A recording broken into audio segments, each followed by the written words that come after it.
Welcome to the Learning Pines YouTube. We hope this video helps. You'll start by preparing both your phone and Android Studio so the connection works smoothly.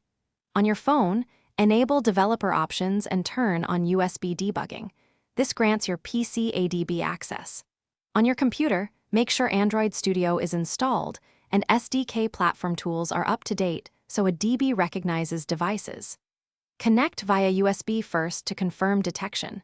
Once detected, consider enabling ADB over Wi-Fi for cable-free testing. These steps get you to the point where Android Studio can see your device.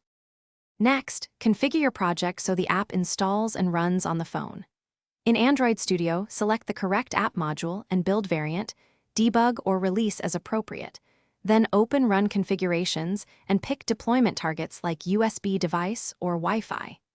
Make sure the app's Min SDK and Target SDK are compatible with your phone to avoid install errors. Once done, build the APK or use the Run button. Android Studio will compile. Install and launch the app on the selected device automatically, showing logs in Logcat. Finally, deploy and validate your app while observing behavior on the phone. Use Run for full installs or apply changes for quicker code tweaks. This saves time during iterative testing. Monitor Logcat for exceptions and use Device File Explorer to inspect files or databases on the device.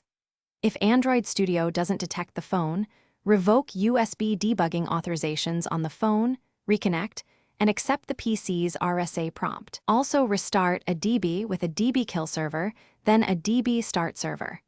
This single troubleshooting tip resolves most connection problems.